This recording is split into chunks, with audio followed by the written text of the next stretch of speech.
गांव में शेख चिल्ली अपनी मासूमियत और अजीबोगरीब हरकतों के लिए मशहूर था। लोग उसे बेवकूफ समझते, लेकिन उसके दिल की अच्छाई से सभी प्रभावित भी थे। एक दिन वो गांव के बाहर जंगल की ओर चला गया। गर्मी का मौसम था और वो एक बड़े नीम के पेड़ की छांव में बैठ गया। उसकी आदत थी कि वो छोटी छोटी चीजों को लेकर बड़े बड़े ख्वाब देखता।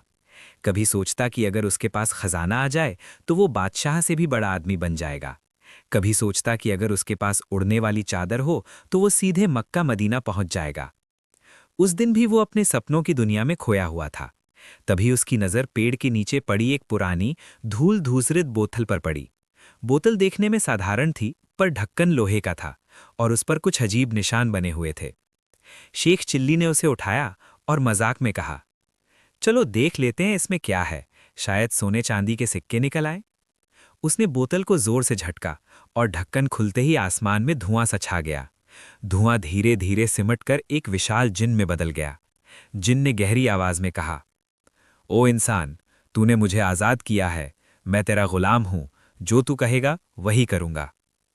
शेख चिल्ली पहले तो डर गया, लेकिन फिर मुस्कुलाकर बोला, वाह, आज मेरी किस्मत जाग गई। जिन भाई, पहले तो जरा मेरे लिए खाने का इंतजाम करो, बहुत भूख लगी है। जिन ने हाथ घुमाया और पल भर में तरह तरह के पकवान सामने सज गए। शेख चिल्ली ने जमकर खाया और जिन से दोस्ती कर ली। कुछ दिन जिन उसकी मदद करता रहा। कभी खेतों की जुताई कर देता, कभी पानी भर लाता, तो कभी सोने के सिक्के दिखा देता। पर शेख चिल्ली जल्दी ही ऊब गया। उसने जिन से कहा, भाई, तुम्हारे पास कोई ऐसा करिश्मा है जो मुझे दूसरों से अलग बना दे? लोग मुझे बेवकूफ कहते हैं, मैं चाहता हूं कि सब मुझे समझदार कहें। जिन ने हंसते हुए जेब से एक चमकता मोबाइल फोन निकाला। ये लो, जादुई मोबाइल, इसके अंदर पूरा जहान है, तुम इससे जो चाहो कर सकते हो। शेख चिल्ली ने आश्चर्य से मोबाइल को देखा। उसने कभी इतना अद्भुत यंत्र नहीं देखा था। स्क्रीन छूते ही उसमें तस्वीरें, गाने और कहानियां चलने लगीं। शेख चिल्ली खुशी से उछल पड़ा, वाह, अब तो मैं सबसे बड़ा ज्ञानी बन जाऊंगा। अगले दिन वो मोबाइल लेकर गांव पहुंचा। लोग उसके चारों ओर जमा हो गए। शेख चिल्ली बोला, देखो, ये मेरा जादुई डिब्बा है, इसमें पूरी दुनिया की बातें हैं। उसने मोबाइल से गाने चलाए, तस्वीरें दिखाईं और यहां तक कि चुटकुले भी सुनाए। गांव वाले दंग रह गए। किसी ने ऐसा चमत्कार पहले नहीं देखा था।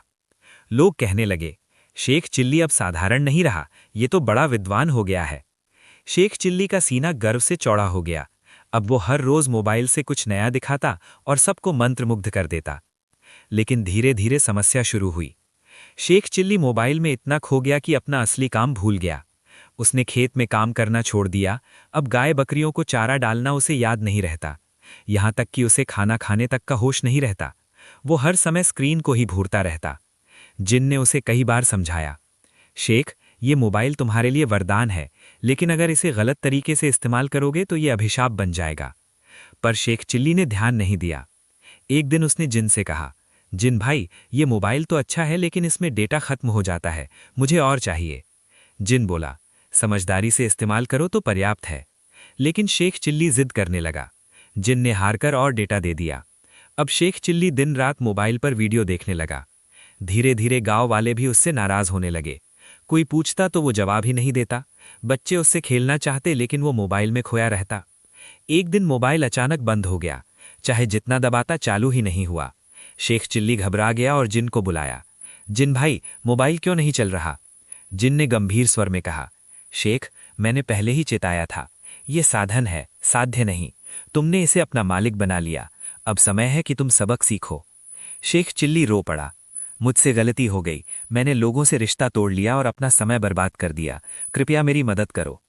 जिन मुस्कुराया और बोला, ठीक है, मैं तुम्हें एक मौका देता हूं। मोबाइल वापस चलेगा, लेकिन इसका इस्तेमाल तभी करना जब जरूरत हो।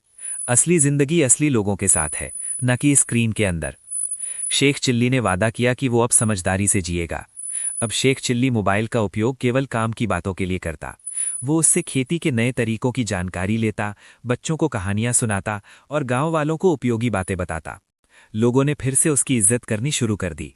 गांव के मुखिया ने कहा, शेख चिल्ली सचमुच बदल गया है। अब ये न सिर्फ हंसी का पात्र है, बल्कि ज्ञान का स्रोत भी है।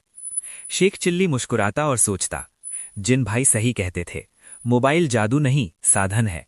असली जादू तो इंसान की समझ और उसका दिल है। जिन बादलों में गुम हो गया, लेकिन जाते जाते उसकी आवाज गूंजी, याद रखना शेख, संतुलन ही सबसे बड़ा जादू है। इस तरह शेख चिल्ली ने मोबाइल वाले जिन से ये सबक सीखा कि तकनीक अच्छी है, पर तभी जब हम उसका उपयोग संतुलित ढंग से करें, वरना वही तकनीक हमें गुलाम बना सकती है।